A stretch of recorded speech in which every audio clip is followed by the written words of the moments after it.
January 8, 2018. Ernakulam, Kerala. In a quiet village called Maradu in Kerala, there's a large lake that locals had gathered to clean that day. As workers pulled out weeds and trash, they noticed something strange floating in the water. A big blue plastic drum. Curious, one of the workers walked toward it to take a closer look. But as he got nearer, a strong, rotten smell hit him, so bad that he had to cover his nose. The smell was so awful that it immediately raised suspicion. The people nearby quickly called the police. Soon, police officers arrived at the scene. They tried to pull the drum out of the lake, but it was much heavier than they had imagined.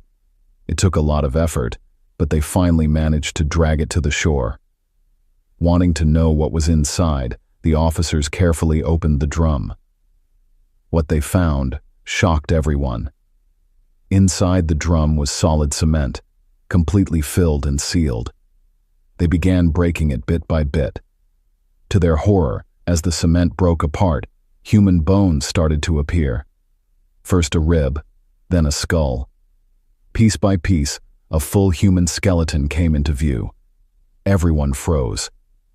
The police realized immediately that someone had been murdered, and their body had been hidden in the drum and thrown into the lake to never be found.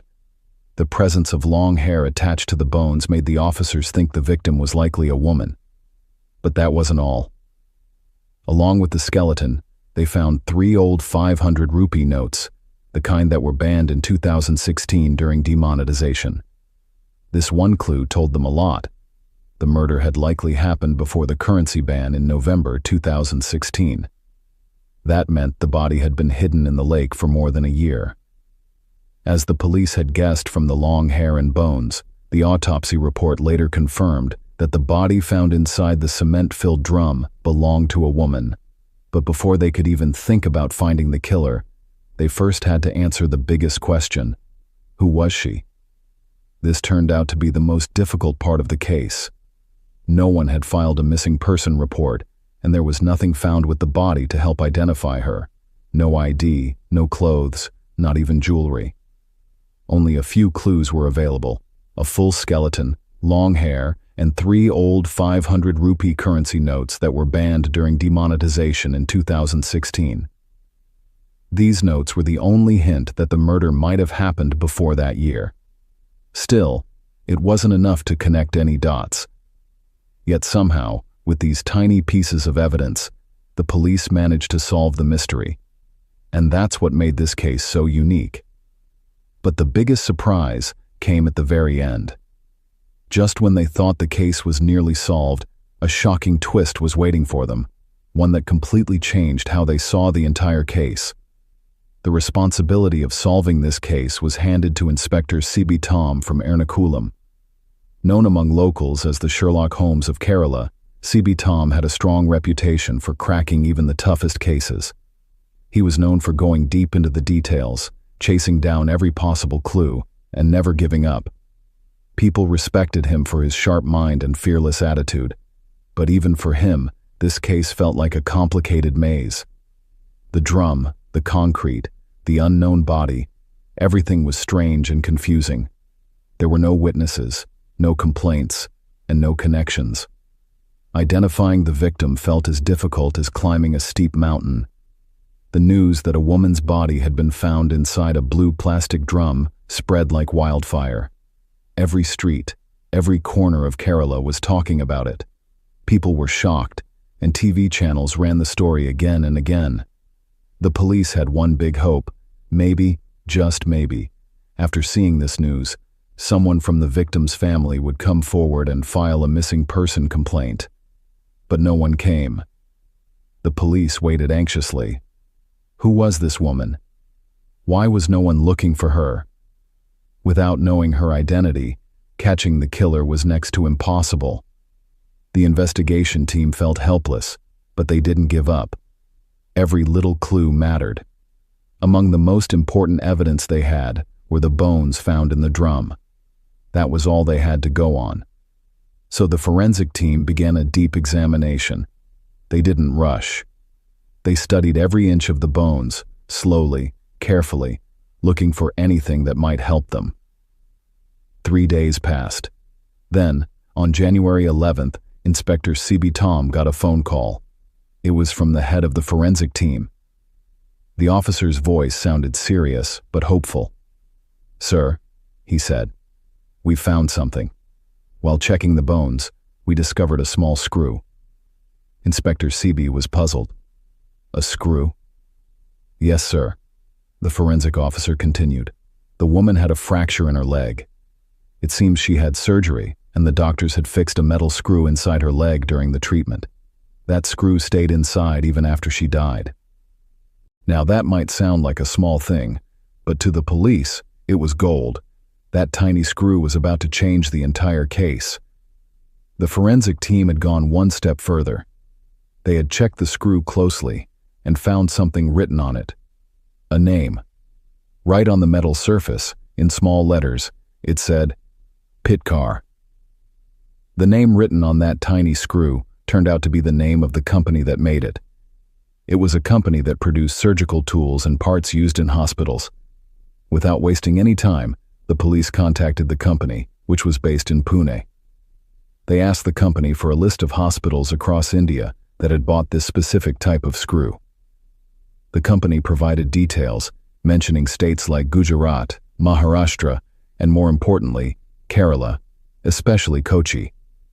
The police team then visited all the hospitals in Kochi where such screws had been sent. Using the batch number printed on the screw, they checked hospital records and gathered the names of patients who had undergone leg surgery using that screw back in 2016. After going through the records, they found 6 names. Out of those 6, only 3 were women. From those 3, only one woman's hospital record had the exact same batch number as the screw found inside the drum. Her name was Sakuntala, and she was from a village named Udayampur in the Ernakulam district. Once they had her name, the police looked at the hospital file and found a contact number. They dialed the number immediately. A woman answered the call. The officer asked her how she was related to Sakuntala. The woman on the other side replied, "My name is Aswati. I am her daughter." The police then asked Aswati to hand the phone to her mother, but she calmly replied that her mother had gone out of town. This raised suspicion instantly. The police quickly traced her address and reached her house without delay. As soon as they arrived, the first question the officers asked was, "How long has it been since your mother went out of town?" Aswati answered, "More than 2 years." Surprised, the police asked again, "When was the last time you spoke to her?" She replied the same, "More than 2 years ago." This reply shocked the officers even more. They asked her why she hadn't filed a missing person complaint if her mother had been gone for such a long time. Aswati, now nervous and panicking, said there had been some personal problems between her and her mother, and because of that, she never went to the police. Now the police began digging deeper into Aswati's life. They started questioning her seriously, and as the investigation moved forward, many shocking details started coming out. But more than the shocks, a big twist was waiting at the end. During her questioning, Aswati told the inspector something important. Sakuntala had 2 children, a boy and a girl. The girl was Aswati herself.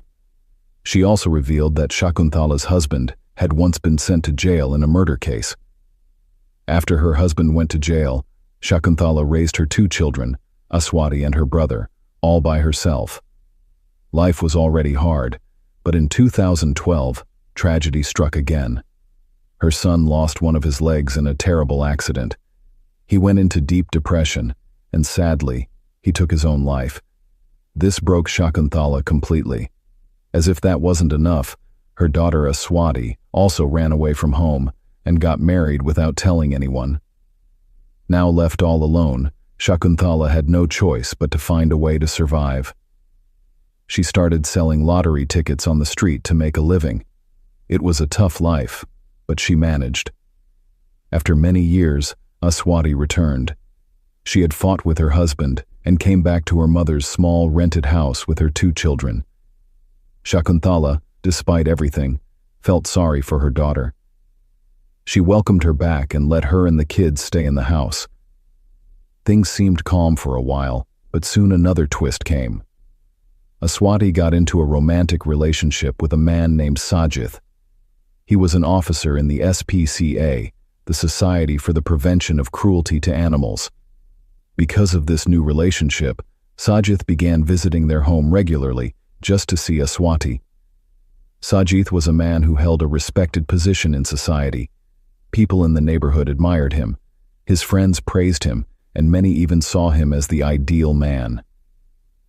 He had a steady government job, spoke politely, and looked like someone who could do no wrong. But Sakuntala didn't believe the image others saw. Neighbors often noticed Sajith and Aswati spending time together inside the house. Whispers spread, as they always do in small communities. But Sakuntala wasn't bothered by the gossip.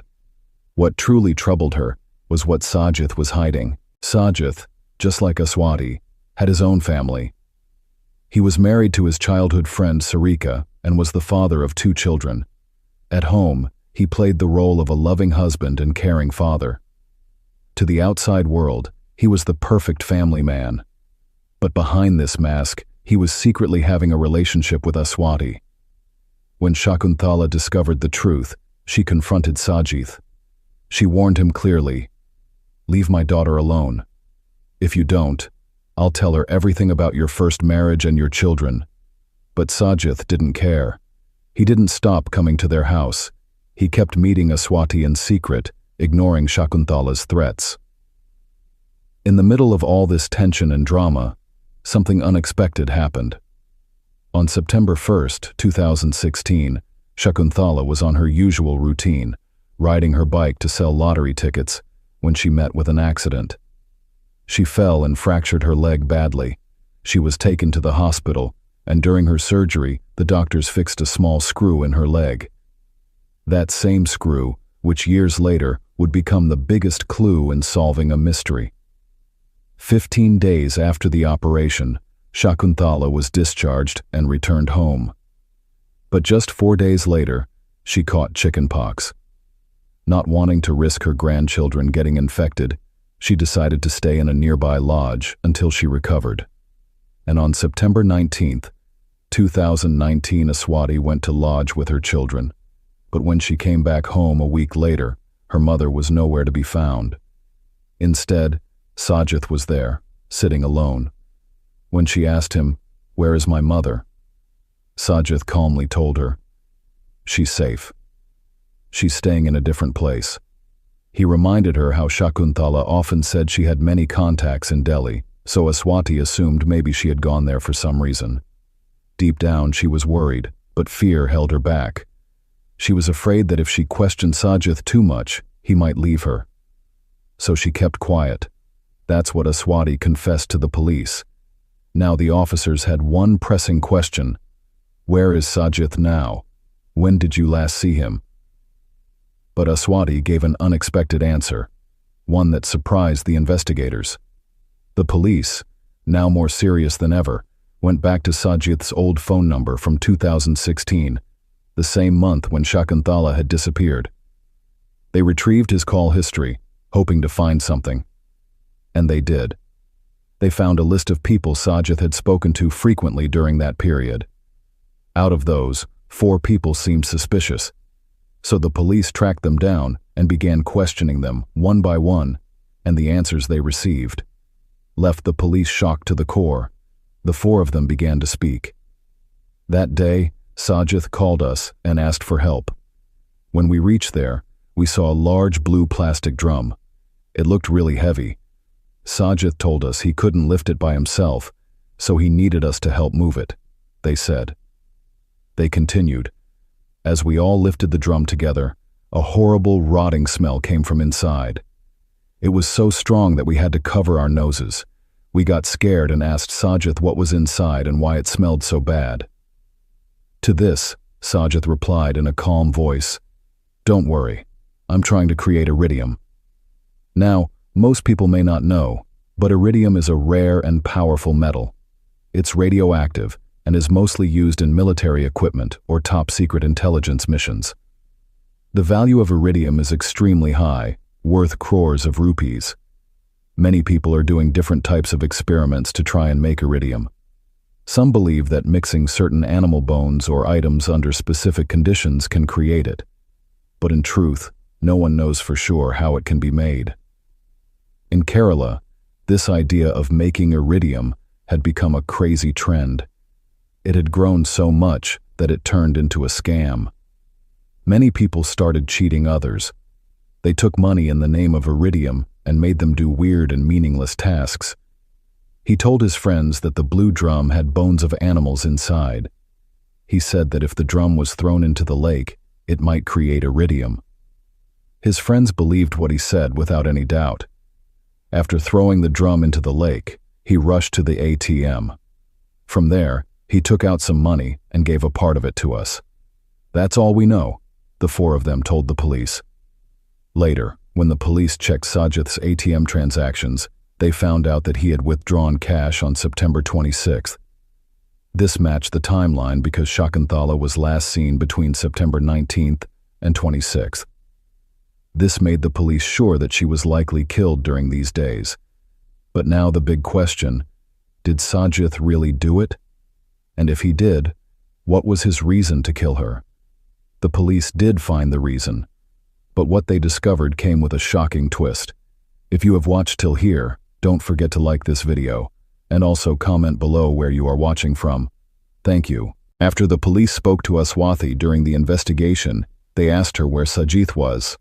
And just like I told earlier, the police did not expect the answer they got from her.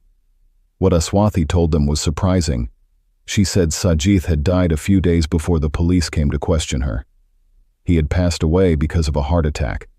When the police checked the date of his death, they were shocked. Sajith had died on January 9th, 2018, and just one day before that, on January 8th, 2018, the plastic drum with Sakuntala's body sealed inside was found by the police. But soon, the story Sajith had told about the iridium experiment started falling apart. Police couldn't find any proof that Sajith was really trying to make iridium. It became clear that he had made up a smart lie to trick his friends. A polygraph test, lie detector test, was planned for Aswathi, but some news reports say it never actually happened. Still, the police couldn't find any strong proof to show that Aswathi was directly involved in the crime. This left the police with only one clear reason. Sajith wanted to keep his love affair with Aswathi a secret, not just because he was married, but also because he had built an image of being a perfect man in society. But Sakuntala, Aswathi's mother, never accepted their relationship. They often argued. She might have even threatened to expose him to his wife and family. When Aswathi left home due to chickenpox, Sajith likely met Sakuntala. They may have argued again, possibly over money or the relationship, and in a moment of rage, he might have hurt her. It may not have been planned, but it ended with Sakuntala's death. What followed was a calculated cover-up. Sajith made someone else buy a blue plastic drum, put Sakuntala's body inside with bricks and cement, and tricked his friends into dumping it in Vembanad Lake using a fake story about iridium. To avoid suspicion, he continued visiting her house, so no one would realize she was missing. For some time, Sajith truly thought he had done the perfect crime and that no one would ever find out the truth. Everything changed when the blue drum resurfaced and the news spread quickly. Fear gripped Sajith. He knew the truth, the affair, the lies, the murder would soon come out. Unable to face the shame or arrest, he took his own life. After reviewing all the evidence, the police officially closed the case on 14th March 2018. The conclusion was clear. The body in the drum was Sakuntala's, and Sajith was responsible for her death. Overcome by guilt and fear, he ended his life. Aswathi believed whatever Sajith told her. Since there was no solid proof against her, she was never legally blamed. That was today's mysterious and tragic case. Tell me your thoughts in the comment section, and don't forget to subscribe. Help me reach my goal of 150,000 subscribers. Thank you so much for watching.